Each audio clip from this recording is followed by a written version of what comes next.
Kasi Kasi yung ayoko nung papasimula na po tayo ng ating gawain. Inaanyayahan ko po si kapatid na Arlene na manalangin, opening prayer. Lord, maraming salamat po sa hapon na ito na kami ay iyong pinagsama-sama sa bahay po ni Tita Lenny upang matutunan po ang iyong mga salitang gusto ipahayag sa amin. Naway buksan niyo po ang puso't isipan ng bawat isa sa amin ngayon upang maunawaan po ang ninais ninyo. Gabayan niyo rin po yung mag-share ng inyong salita nang sa ganoon ng mas maunawaan din po ng bawat isa.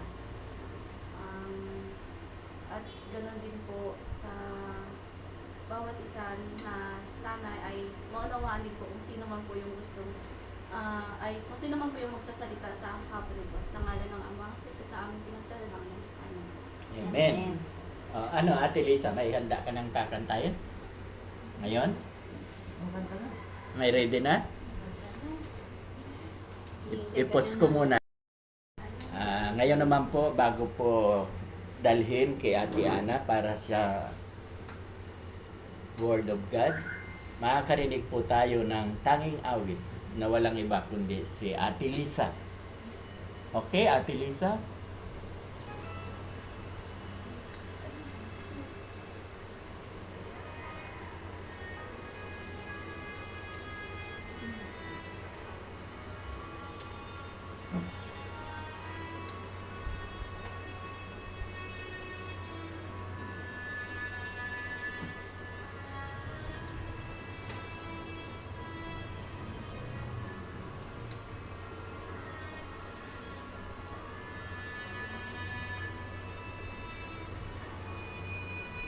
Salamat sa iyo,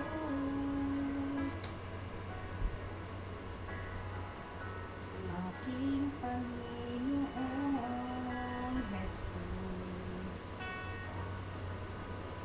Ako'y inibig mo, akin ang iyong lubos. Ang tanging alay ko sa'yo, aking Ama, ay buong buhay ko, puso at kaluluwa. Hindi makaya ng makapagkaloob. Mamahalin niyas ni Ginoong Ginoo ang aking dalangin, O Diyos ay tanggapin ang tanging alay ko, nawa'y gamitin. Ito lamang, Ama, wala nang iba pa, akong hinihiling.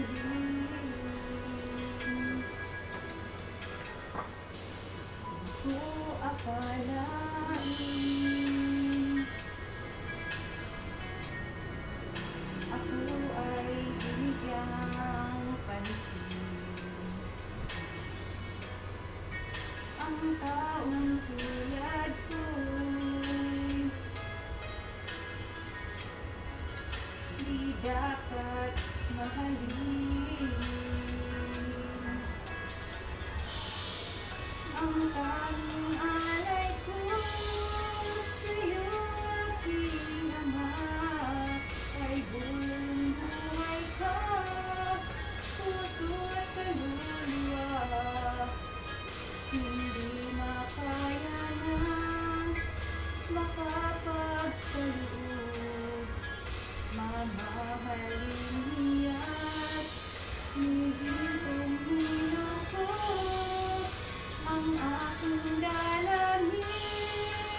aking hinihintay ang iyong pagbabalik, Jesus. Ang makapiling mo'y pagalak ang lubos.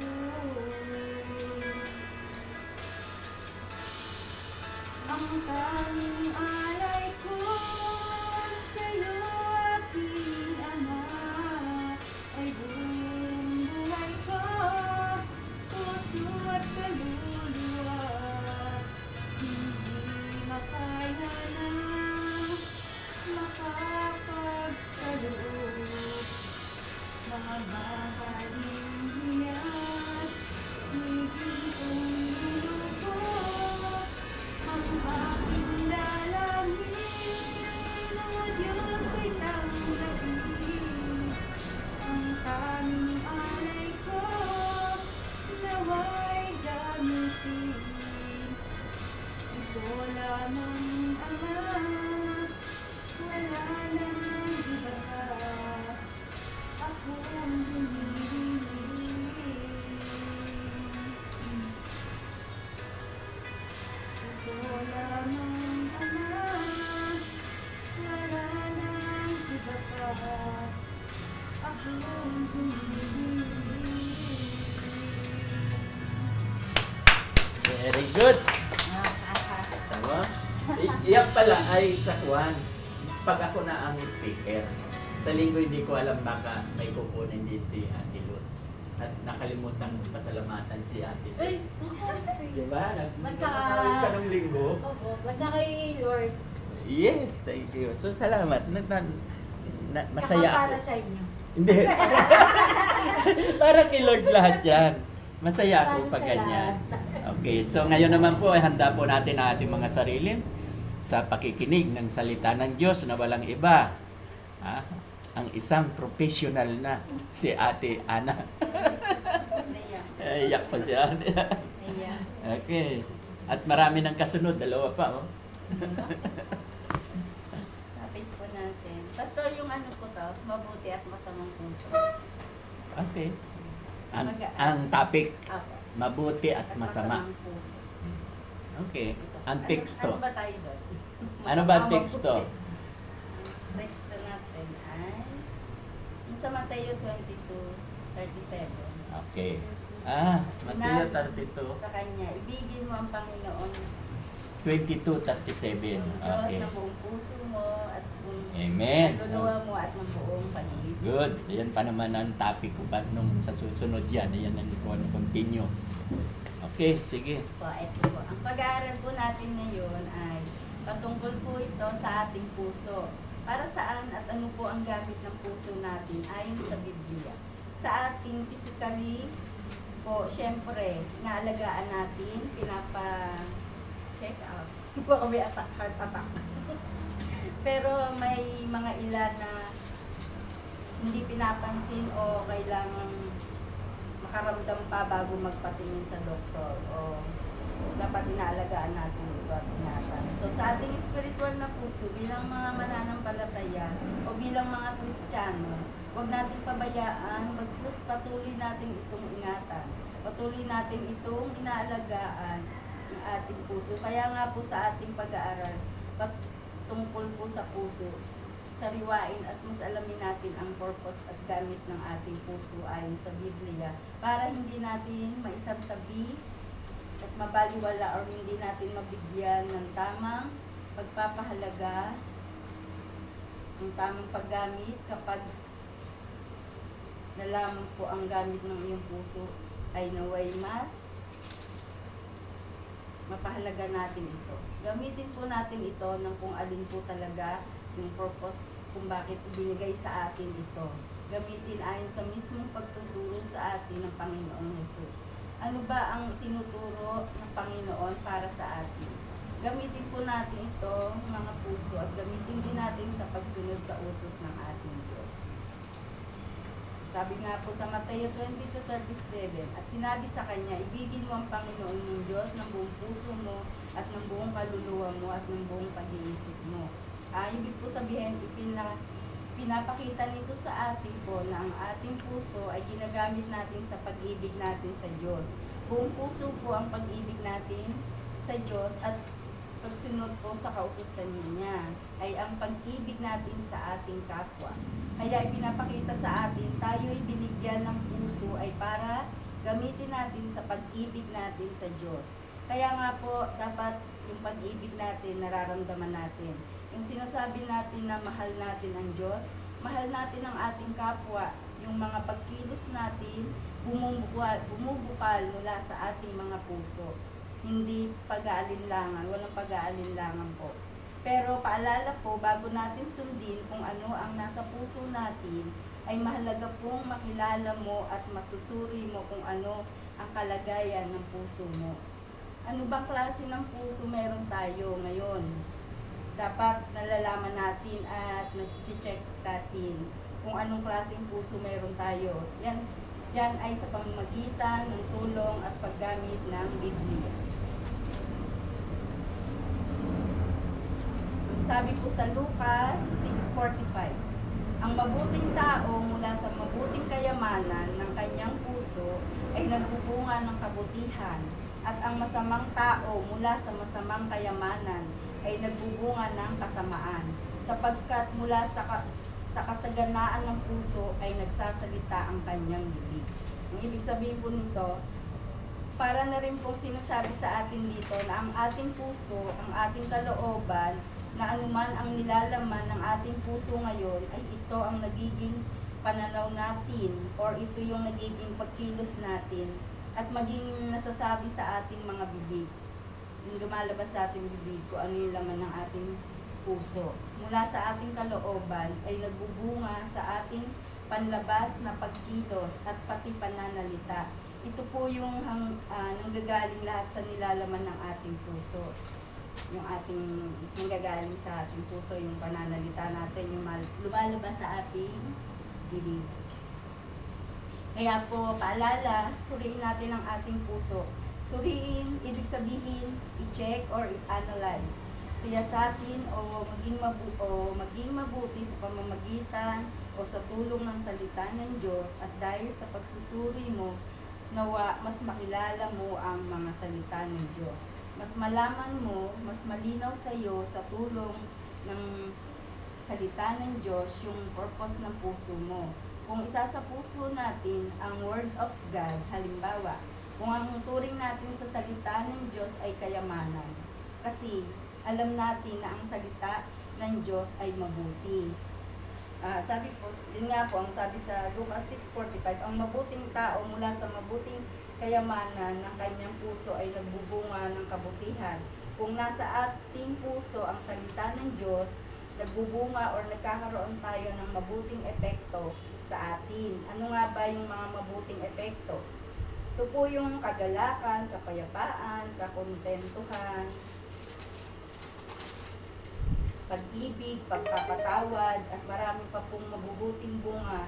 Ganun din po ang paalala sa atin ng talatang ito na tungkol sa masamang puso naman ay kapag ang laman ng ating puso ay masamang kayamanan. Maaaring yan ay pagsamantalang mga bagay, mga ordinaryo o mga bagay na nasisira, nauubos, mga bagay na panlupa lamang. Kung higit nating pinapahalagahan yan kaysa sa salita ng Diyos, ang epekto naman yun sa atin ay discontentment na pag-aalala, ang hindi nagpapatawad, pagkamakasarili at iba pang mga kasamaan mula sa masamang kayamanan. Kaya nga po palagi natin i-check at alagaan ang ating puso at ingatan gamitin ng tama ayon sa salita ng Diyos. Kaya nga po, dalawang klase ng puso ang ating paalalanin o ang pagkakakilanlan ng puso nating mga tao. Ang dalawang kalagayan ng ating puso ay masamang puso at mabuting puso. Unahin po natin ang masamang puso. 5 po ang katangian ng masamang puso. Ano-ano nga ba ang katangian ng masamang puso? Una, mapagmalaki o mapagmataas. Ang sabi po sa Kawikaan 18 verse 12, bago ang pagkawasak, ang puso ng tao ay palalo na, ngunit nauuna sa karangalan at pagpapakumbaba. Ibig sabihin po ay, ang puso palalo ay mayabang, palaging magaling, palaging may alam o palaging meron siya ng lahat-lahat. Ayaw niya magpatalo. Hindi healthy po yun. Siya po, hindi po siya maayos kausap o kasama. O ang tipong taong paparating pa lang ay iniiwan mo na, iniiwasan mo na siya.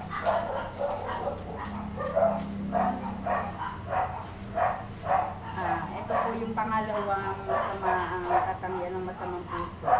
Mandaraya sa sulat ng mangko sa Jeremiah 79 verse 9. Ang puso ay mandaraya kaysa lahat ng bagay at lukhang napakasama. Ang taong hindi lubusang nagtitiwala sa Diyos, hindi umaayon sa kalooban, hindi umaayon at naniniwala sa salita ng Diyos, ang puso ay magiging mandaraya. Kaya po kailangan natin ang Word of God. Halos araw-araw bilang ating gabay, kapag ang tao po ay malayo sa Diyos, ang akala niya sa ibang bagay ay mabuti dahil iyon ay nararamdaman ng kanyang puso. Hindi po lahat ng nararamdaman ng ating puso ay mabuti sa kalooban ng Diyos. Kala na natin iyon ay mabuti, pero iba. At dahil iyon din ang ginagawa ng marami. Halimbawa po, ang pakikipagrelasyon sa kapwa babae. Akala natin ito ay mabuti dahil nagmamahal tayo. At dahil gusto rin iyon ng nakararami, kaya akala natin tama yun. Kaya mahalaga po rin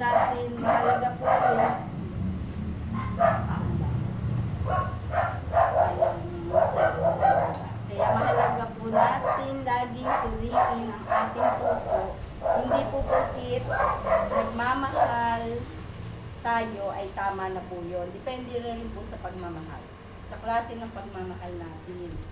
Ang pangatlo po, sa masamang puso, matigas na puso. Yung kung sinasabi natin sa puso, yung parang pusong bato yun. Matigas na puso.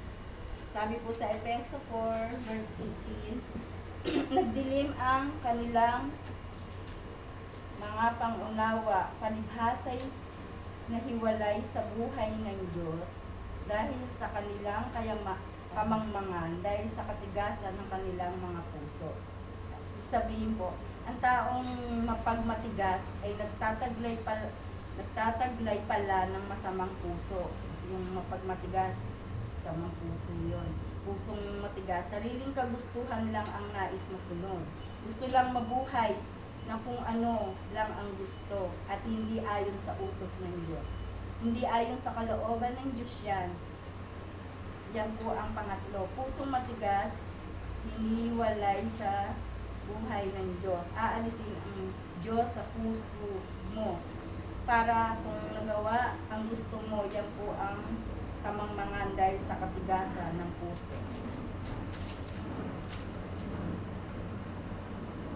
Sabi nga po sa Roma 2 verse 5, ngunit ayon sa iyong katigasan at pusong hindi nagsisisi, ay nagtitipong ka para sa iyong sarili ng puot sa araw ng kapuotan at pagpapahayag ng matuwid na paghuhukom ng Diyos. Ibig sabihin, ang buhay po ng hiwalay sa Diyos ay may pusong matigas, pusong hindi nagsisisi. Kung hanggang ngayon po sa kabila ng mga babala ng Diyos, sa kabila ng mga mensahe, sa kabila ng mga aral mula sa Biblia, sa kabila ng ginawa at gagawin pa ni Jesus, tapos parang wala lang epekto sa puso mo, yung lahat-lahat na nabasa at natutunan natin, parang wala lang, yung delikado po ang kalagayan natin. Puot ng Diyos ang sasapitin ng mga taong may matigas na puso. Alam natin hindi natin kakayanin ang puot ng Diyos. Kaya po huwag hayaang patigasin ng kasalanan ang ating mga puso. Pinapaalala po ng talatang ito, kapahamakan ang pagkakaroon ng matigas na puso. Pang-apat po, sa masamang puso, mapagkunwari o mapag-imbento ng masama. Sabi po sa Kawikaan 6 verse 18, pusong kumakatha ng masamang plano, mga paang sa kasamaan ay nagmamadali sa pagtakbo. Ibig sabihin po, mag-ingat po tayo sa mga taong sinasamahan po natin. Kaya nga po, ang sabi, who speak peace with their neighbors,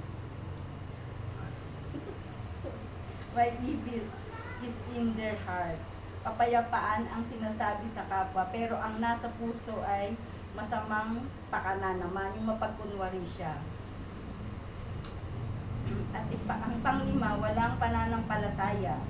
Sabi po sa Hebreo 3 verse 12, mga kapatid, mag-ingat kayo na walang sino man sa inyo ang may pusong masama at walang pananampalataya na naglalayo sa buhay ng Diyos.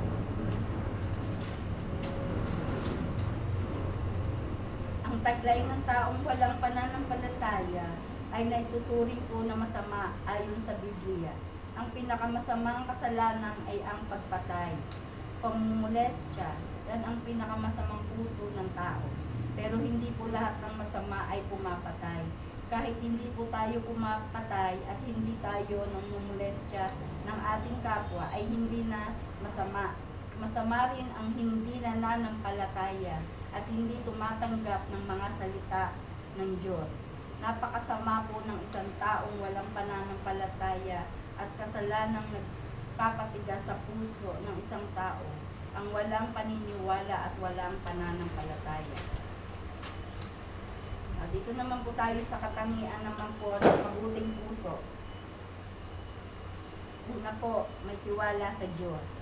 Sabi po sa Kawikaan 3 verse 5, sa Panginoon ay buong puso kang magtiwala at huwag kang manalig sa sarili mong pag-unawa. Ibig ko sabihin, kung ang masamang puso ay walang pananampalataya, kung ang masamang puso ay mapagmalaki, ang mabuting puso naman po ay nagtitiwala sa Panginoon. Gaano po ba tayo nagtitiwala sa Diyos?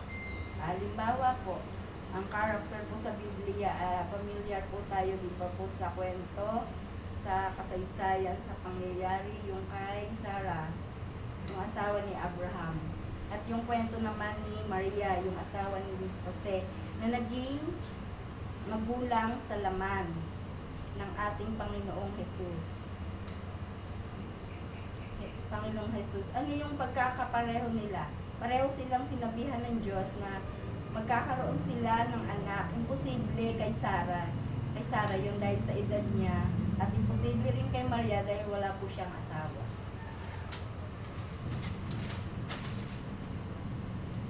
Ano ang kanilang naging pagtugon? Titignan natin ang kanilang kwento para matuto tayo sa mga experience nila upang katulad nila maging tama po at maging matatag ang pagtitiwala natin sa Diyos. Na kahit minsan ay nalalagay tayo sa halos imposible para sa atin ang sitwasyon. Pero dahil may mabuting puso po tayo, ay may tiwala tayo sa Diyos. Sabi nga po, trust in Lord with all your heart and do not lean on your own understanding. Sa Panginoon ay buong puso kang magtiwala at huwag kang manalig sa sarili mong pag-unawa. Pangalawa po, sa mabuting puso, matatag ang paniniwala. Sabi po sa mga awit 112 verse 7. Siyang hindi matatakot sa masamang balita, ang kanyang puso ay matatag, na sa Panginoon ay nagtitiwala. Ang ibig sabihin po, ang pagtitiwala po ay may paglago. Minsan may mga mananampalataya sa Diyos kapag mabuti lang ang sitwasyon. Pero kapag sumama na ang kalagayan, nawawala na po yung tiwala sa Diyos. Kailangan po yung faith natin sa Panginoon, hindi po atras abante. Hindi po dapat nakabase sa sitwasyon natin na kapag maginhawa, magtitiwala tayo sa Diyos. Kapag naman humirap ang sitwasyon, sinisisi natin ang Diyos. o nagiging matatakutin tayo sa masamang balita. Kaya dapat po matatag ang pananampalataya natin sa Diyos. Solid po dapat, durable na sa Panginoon ay nagtitiwala. Ang pangatlo po, sa mabuting puso ay ang iniingatan ang kautusan ng Diyos. Ang sabi po sa awit 119 verse 11, Iningatan ko ang iyong salita sa aking puso upang huwag akong magkasala laban sa iyo. Aliwanag po dito, ang salita po ng Diyos ang nagbibigay direksyon sa buhay natin. At ang salita po ng Diyos ay nagbibigay ng liwanag sa buhay ng taong may mabuting puso. Bilang mga believers po, tulad po natin, bilang mga mananampalataya, nararapat po na iniingatan natin ang salita ng Diyos sa ating puso. Kaya nga po, base natin sa atin ay nakikipaglaban o na nilalabanan natin ang mga maruming pag-iisip, nakikipaglaban tayo sa mga masamang pagnanasa at nakikipaggera tayo sa may masamang pag-uugali. Kaya ang kailangan natin ay ang salita ng Diyos para maging malinis po, para maging dalisay ang ating puso. Kaya nga po, dapat nating ingatan ang kautusan sa ating puso sa pagkakaroon ng tiwala sa Diyos at pagtamo ng katatagan ng pagtitiwala. Pinapakinggan po, isinasabuhay at ibinabahagi at iniingatan ang salita ng Diyos araw-araw habang buhay. Ang ikaapat po sa mabuting puso ay pinagpapala ng Panginoon.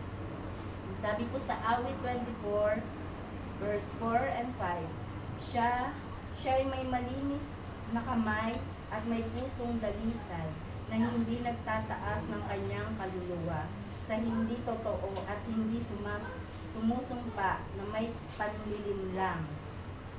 Mula sa Panginoon, pagpapali kanyang kakamtan at pagwawalang sala mula sa Diyos ng kanyang kaligtasan.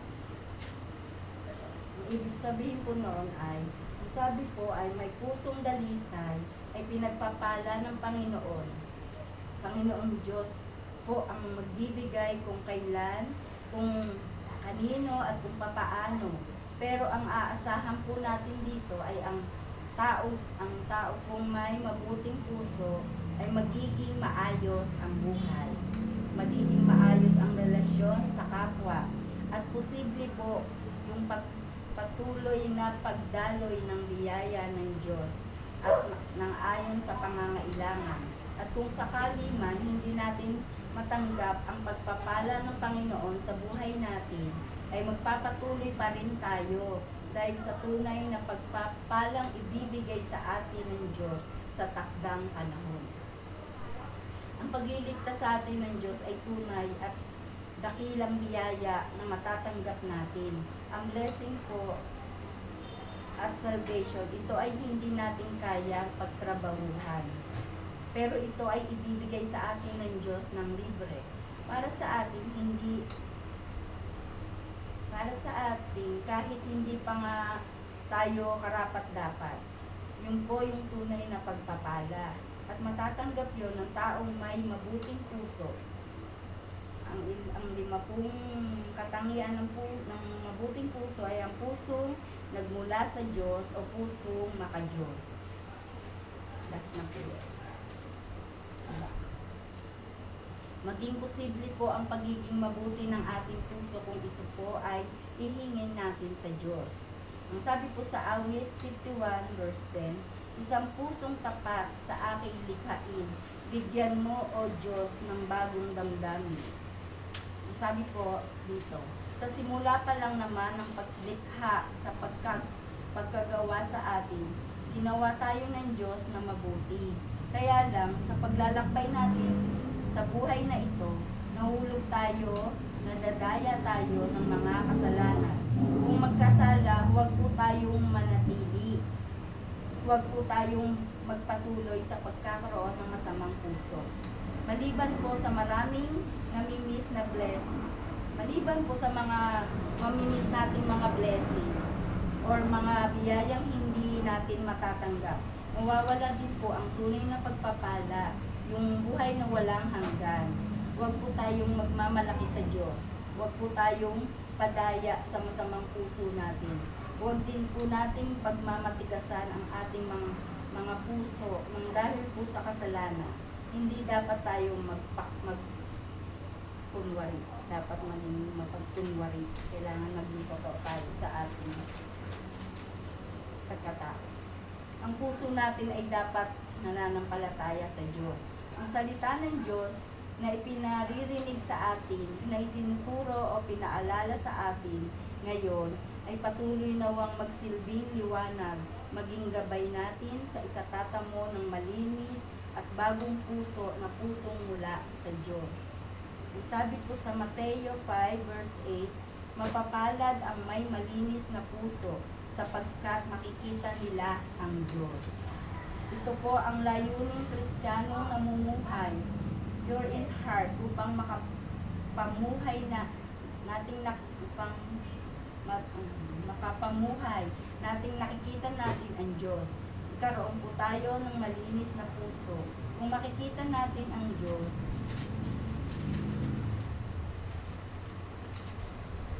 ito po yung magbubukas ng mga pagpapala sa atin. Hindi lang po sa buhay natin ngayon, kundi pagpapala ng Diyos ng buhay na walang hanggan. Mananatili po tayong taglay na malinis na puso. Mananatili po tayong taglay ang mabuting puso. Na pag-aralan po natin na mahirap ang kalagayan kapag ang puso ay masama. At naipapaalala naman sa atin na ang mabuting kalagayan na kapag ang ating puso ay malinis at mabuti. Nawa po ang kayamanan ng ating puso ay salita ng Diyos na patuloy natin pinag-aaralan at may bunga ito ng kabutihan sa ating mga pananalita at pagkilos at pamumuhay sa araw-araw. Thank you po, Pastor. Okay, pasalamatan natin si Ate Ana. Lord, thank God. Kita nyo, ang ganda ng message, no? Kasama pa nga kayong dalawa doon sa message. Di ba? So, ano? Kami Country 5, binasa niya rin, eksakto rin. No? At ang sabi niya, dudugtungan ko muna, ang dapat makita sa atin, yung Galatia chapter 5 verse 22-23. Di ba? Napakaganda. Ano ang sinasabi doon? No? Ang bunga ng Espiritu ay pag-ibig. Dapat meron ka tayong pag-ibig, kagalakan. Dapat magalakan lagi. Ha? Hindi pwedeng lagi nakasimangot. At mayroon kang kapayapaan.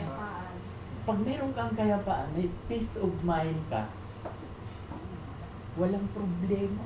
Wala nang problema. Di ba? Kahit pa sabihin na tayo ay naghihirap, nagugutom, kaya maganda yung message niya, di ba? Magalak ka pa rin lagi. Kasi may peace of mind dapat tayo. At yung fruit of the Spirit, na lagi kong sinasabi, ay hindi na tayo ang maigawa. Ang Holy Spirit ang maigawa sa buhay natin na kusang mag-manifest sa buhay natin. Ano ba ang manifest? Pakitagalog nyo nga. Ang nangyayari. Kusang mangyayari sa atin na nagugulat na lang tayo, may love na tayo, masaya tayo lagi, kagalakan, may peace of mind. Hindi na tayo dapat mamroblema na, oy, ikakasal ako, wala pang pera. Hindi na yung problema, di ba? Ibibigay lahat yan ni Lord. Magkaroon ka ng kapayapaan. No? Kung may problema, mayroon ka ng kabutihan, kabaitan, kahilahunan, katapatan, at pangsyam, pagtitigil sa sarili. Pangsyam. So, ito dapat ang nakikita sa puso natin. No? Kaya dapat, dati, di ba sinasabi ko sa inyo, ako dati ang laman ng puso ko, 7 dyablo. Ako ano. Pero nang makilala ko si Lord, no? Pinilala kong makasalanan ako, nagsisi ako, tinanggap ko siya bilang Panginoon ang tagapagligtas. Pinalayas ko yung laman ng puso ko. 7 jablo. Oh, so, nang pinalayas ko, sino ang pumalit? Nang makita ni Jesus, pumasok sa puso ko. Kaya siya na ngayon ang aking Panginoon at tagapagligtas. Lord and Savior. So, napakaganda. So, yun ang laman. At ito ang tandaan nyo. Kung ano ang laman ng puso, yun ang lalabas sa bibig mo. Kung puro pagmumura, ang laman ng puso mo, yun din ang nakikita mo sa bibig mo, maririnig ng magla. Pero kung si Kristo ang nasa loob mo, yes, number 1, pag-ibig. Kaya maganda yung ibigin mo siya ng buong puso, si Lord. Oh, ito na, kasi hindi tayo natapos kanina dyan. Diba? Sabi ko, Kuya Carlo, paano ba mahalin ang Diyos? Madaling sabihin. Ano? Sabi ko nga, nasabi na lahat yan ni Ate Lisa, maliban doon sa paghahandog. Nakaligtaan niya yung napakahalaga paghahandog. Inihahandog niya, inalay niya ang buhay niya. Di ba? Mababasa sa Roma chapter 12, verse 1. Ialay natin ang ating buhay bilang handog na buhay, a living sacrifice. A living sacrifice. Kaya, kung mahal mo si Lord, sacrifice tayo, living. Ano? Unang-una, alam ko, ginagawa na ninyo. No? Lahat kayo, nandito.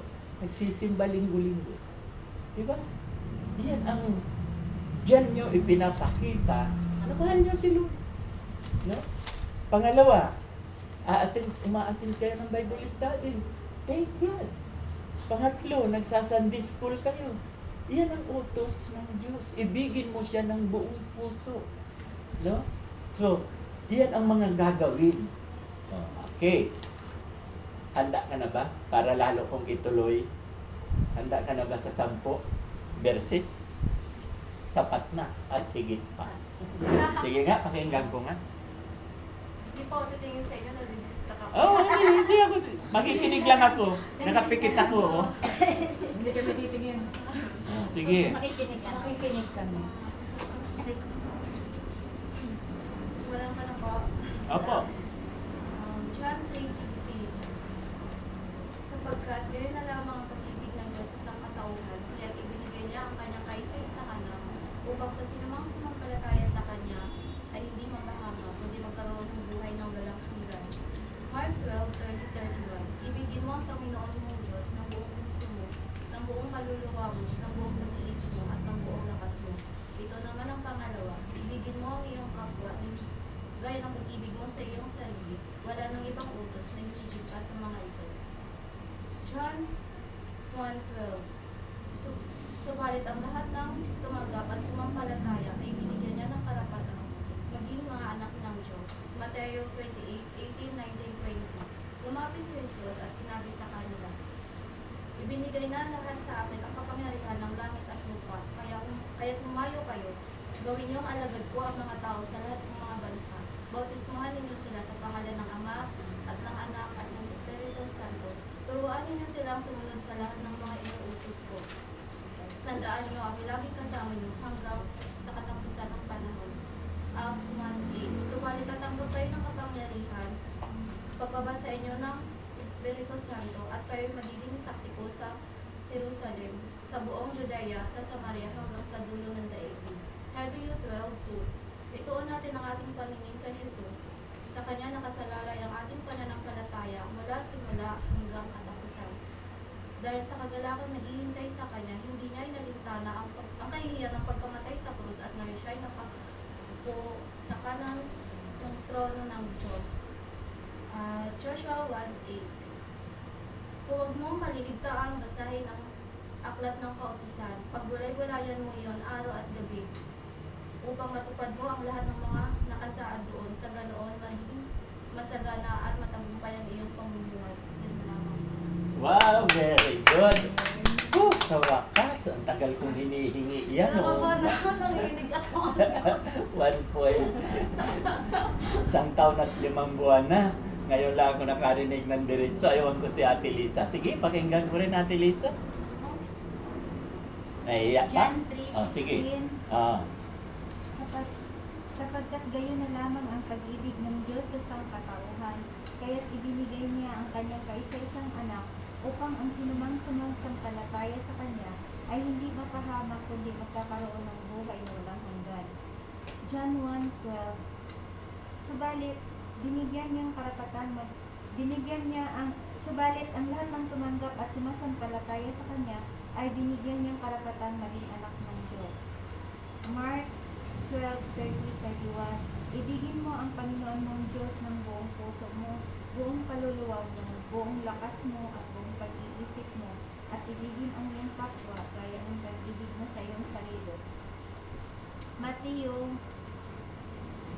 28:18-19-20. Lumapit si Jesus at sinabi sa kanila, ibinigay niya sa akin ang lahat ng kapangyarihan mula sa langit at sa lupa, kaya't humayo kayo, gawin ninyong mga alagad ko ang lahat ng bansa, at bautismuhan niyo sila sa pangalan ng Ama, ng Anak at ng Espiritu Santo. Turuan ninyo silang sumunod sa lahat ng mga inyong utos ko. Tandaan ninyo, ako'y laging kasama niyo hanggang sa katapusan ng panahon. Acts 1:8. Datapwat, tatanggapin ninyo ang kapangyarihan pagbaba sa inyo ng banal na Espiritu Santo, at magiging saksi ko kayo sa Jerusalem, sa buong Judea at Samaria, at hanggang sa kahuli-hulihang hangganan ng lupa. Hebreo 12:2. Ituon natin ang ating paningin kay Jesus. Dahil sa Kanya nakasalalay ang ating pananampalataya mula simula hanggang wakas. Dahil sa kagalakang naghihintay sa Kanya, hindi niya inalintana ang kahihiyan ng pagkamatay sa cross, at ngayon nakaupo siya sa kanan ng trono ng Diyos. Joshua 1:8. Huwag mong kaliligtaang basahin ang aklat ng kautusan. Pagbulay-bulayan mo yan sa araw ng gabi, upang masunod mo ang lahat ng nakasaad doon. Sa ganon, magiging masagana at matagumpay ang iyong pamumuhay. Very good din. Kita nyo, dalawa na. Oh. Iyan, memoryado nyo na. Diba? Ang nakalagay doon sa bulletin board, sinabi ko, to memorize and To apply in our lives. application. Ipapamuhay na natin yan. Okay, so, ipapamuhay natin. Ipakita ko muna sa inyo yung pagmamahal ng Diyos. Alam nyo na yan, di ba? John 3:16. Mahal na mahal tayo kahit basura tayo, alabok tayo, from dust to dust tayo sa lupa. No? Pero pinakita ng Diyos na mahal tayo. Kaya, thank God. Okay, marami pa akong sasabihin dyan, pero puputulin ko na. Dito na ako sa pangalawa. Ang sabi sa pangalawa, tama yung sayo, na yung sayo naging pangatlo eh. Yung sayo, pangalawa, subalit ang lahat ng tumanggap at nanalig sa Kanya, binibigyan niya ng karapatan maging anak ng Diyos. Yun yung pangalawa. Yun po doon nakalagay dun sa ano. Sa ganon? Opo. Mali ako. Yung doon correct. Mali ako. Okay, sige. Pero, Sige. ito naman kami tumama. O tama, yung pinadala ko sa'yo, no? Opo, ano ko Okay. na lang po, i-rearrange ko na lang po ulit. Ay, wag na kasi nasa bulletin board yun. Opo, O, yun. tama na yan, pangatlo. Pareho lamang nandyan, memoryado. So, yung pangatlo, yun ang napakahalaga. No? Itong pangatlo, para, di ba sabi doon na ibigin mo siya ng buong puso, buong Opo. kaluluwa. Ito na yung application na, uulitin ko, nasabi ko na kanina, na magsimba tayo, linggo-linggo. Tapos, attend tayo ng Bible study, linggo-linggo. No? Ano pa ba? Ano pa ba ang naiisip nyo? Ikaw, Ate Lisa, ang dami mong sinabi. Ialay ninyo ang inyong buhay bilang handog na buhay. Ialay, ibig sabihin, gagawin natin yan. At kasama na rin yung paghandog. Pag wala tayong paghandog, hindi ka totoong nagmamahal sa Diyos. Kaya ibigin mo siya ng buong puso, kasama na yun doon, saka yung buong lakas. No? Yung buong lakas, di ba? Pag marami kang pera, malakas ka. Pag politiko ka, di ba? Lahat sa iyo, walang Lalakas. imposible. Di ba? Lalo na pag eleksyon. Ay, naku, abot na. Huwag niyo akong kakalimutan. O, kaya, labas. Di ba? Di ba nananalo? Kaya, kasama dyan, ibigin mo ng buong lakas. Di ba? So, mahalin natin si Lord. Bigay tayo. Tama yun. Di ba? O, ako, tingnan nyo, ayaw ko ng batas sa pagbibigay. Di ba? Maliit. Kaya pag nagbigay ako, kaya sa ate, love offering lang. Natatawa si Ate Lily dahil makulit si Pastor. Dahil totoo yan. Totoo yan. Totoo yan. Pag minahal mo si Lord, huwag mong lilimitahan. Kasi pag 10% lang, kinokontrol mo, limited. Limitado, di ba? Iutos yan. Wala na tayo sa kautusan, di ba? Tayo ba inasaputan? Sinabi nga ni, natatandaan ko pa yung nag-message si Kuya Jim. Binasa yung panimula sa Galacia. Nagtanong ang mga hindi Hudyo, tinanong si Pablo, dapat pa ba naming sundin ang kautusan para maging Kristiyano, para maging maligtas? O ano ang sagot? Sino na nga kaalaala sa inyo? Ano ang sagot ni Pablo? Hindi na. Manampalataya ka kay Kristo, maliligtas ka. Kaya wala na tayo sa ilalim ng kautusan.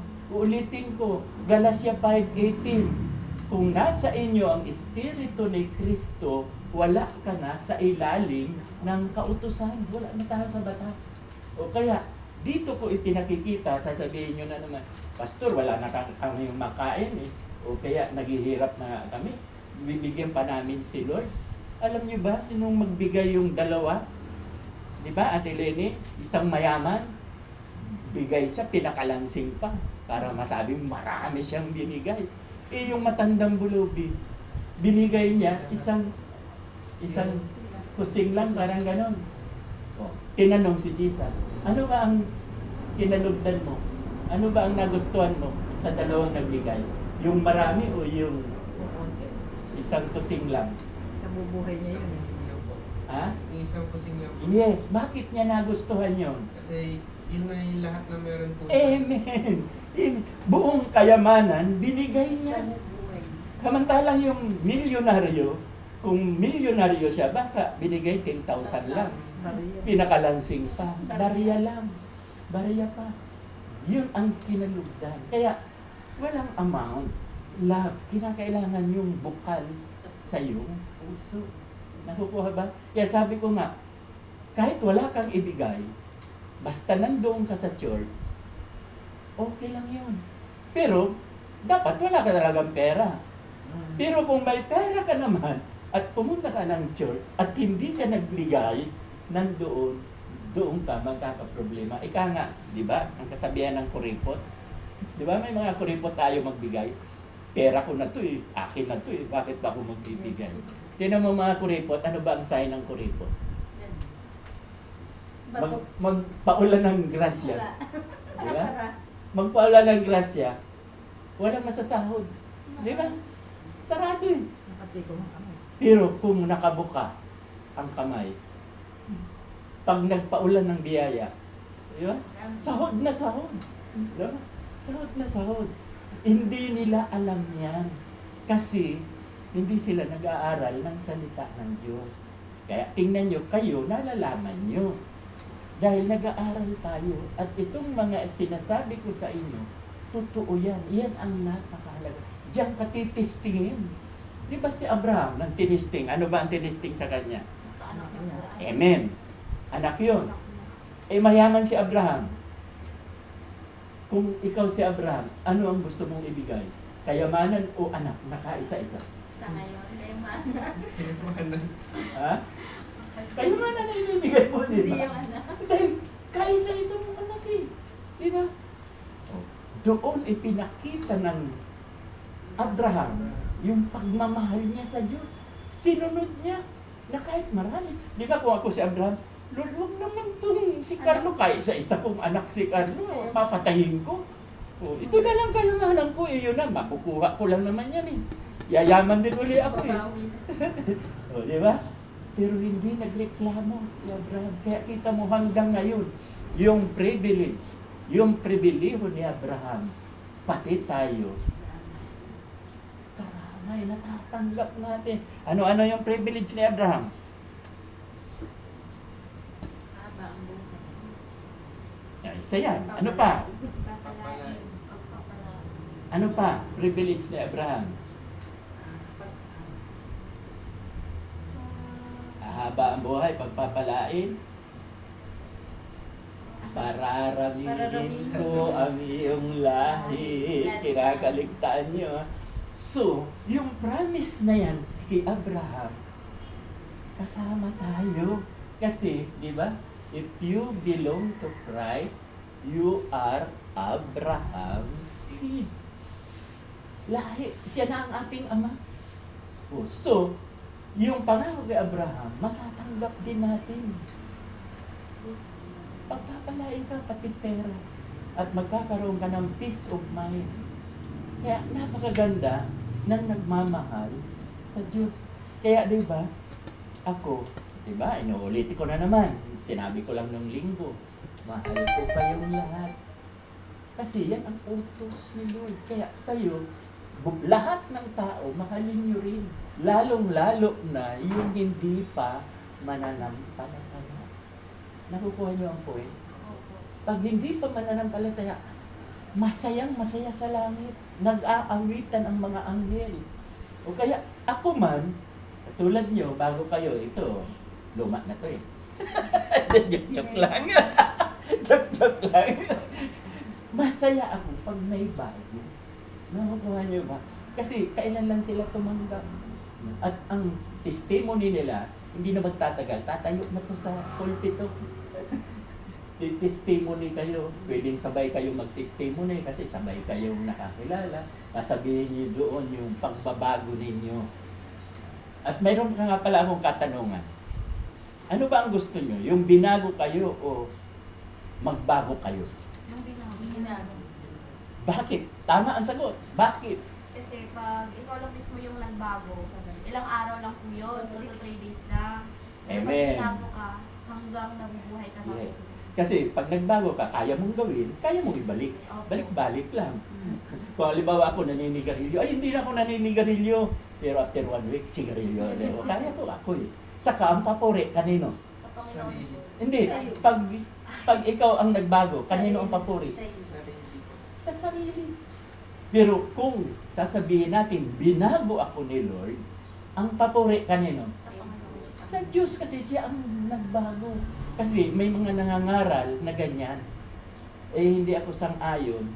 Pero hindi ko sila, hindi ko, ginagalang ko yung paniniwala nila. No? Na magbago kayo. Ginagalang ko yan gusto nila. Ako naman, nakita nyo naman, bakit ayaw ko nang magbago, kundi binago. Ang papuri sa Diyos. Kung ako ang nagbago, ang papuri sa akin. Nakukuha nyo? Ang poet. Kaya yun ang sasabihin nyo. Lagi pag nag-testimony kayong dalawa, binago na po ako ni Lord. At pag si Lord ang nagbago sa akin, lahat ng inalis niya sa akin, hindi niya na ibabalik. Nakukuha ba? Kaya may assurance 100%. Dahil siya ang nag-alis sa'yo ng mga bisyo mo. Yung mga kasalanan na nagagawa natin, siya ang nag-alis. Kaya, sigurado. So, dahil oras na po, pasensya na, closing prayer na ako, hindi na ako magtatanong kung may katanungan. Total, tayo naman, after this, pwede kayo ulit magtanong. Mayroon pa tayo hanggang alas 5. Naabot tayo rito. Pero sila mga busy at uuwi yan, eksakto alas 4. Okay, so tayo po ay manalangin. Ama naming Diyos na makapangyarihan sa lahat, marami pong salamat at muli ay tinipon mo kami sa tahanan ni Ate Lini upang kami po ay makarinig ng iyong mga salita. Napakaganda po ng mensahe na aming narinig ngayon na alam ko Lord, yan lang talaga ang dapat naming gawin.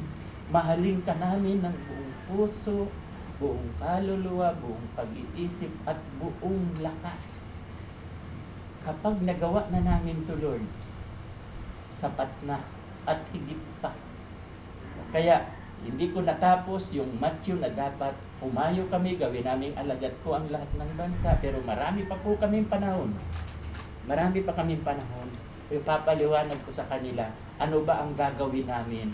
Umayo. At yung Acts 1:8, unahin namin ang mga pamilya namin, unahin namin ang mga kamag-anak namin, yung Jerusalem at Judea, kamag-anak, at yung Samaria, ang mga kaibigan, at hanggang sa dulo ng daigdig, lahat na po ng tao. Hindi ko riyan na-i-explain kanina. So, alam ko naman, Lord, na matagal ko nang naituturo to sa kanila. Nire-review lamang po namin. Kaya maraming salamat, Lord. Lord, marami po kaming kapatid na may karamdaman.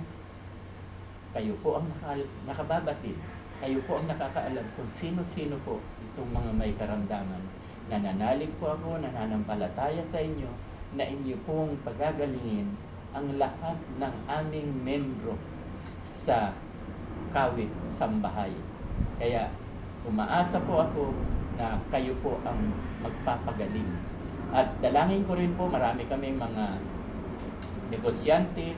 Nawa po, Lord, ay pagpalain po ninyo ang kanilang mga negosyo, lalong-lalo na si Ate Lisa at si Kuya Diyo na mga mayroong negosyo, at si Kuya Angel na mayroon pong negosyo, at maging itong si Kuya Carlo at Ate Arlene na sila man po ay may negosyo. Naniniwala kami, God provide. Kaya kayo po ang magpapadaloy ng kanilang mga pagpapala. Ito po aking dalangin at binibigay ko po ang kapurihan sa pangalan ni Jesus na aming tagapagligtas. Amen. Okay. So, Ikaw, Kuya, kasi magkwento ko na kayo. Pwede okay. po kayo. Isang oras ang nagtatagal ng Sakto talaga, alas 4 Ate Lisa. Ha? Sakto, alas 4.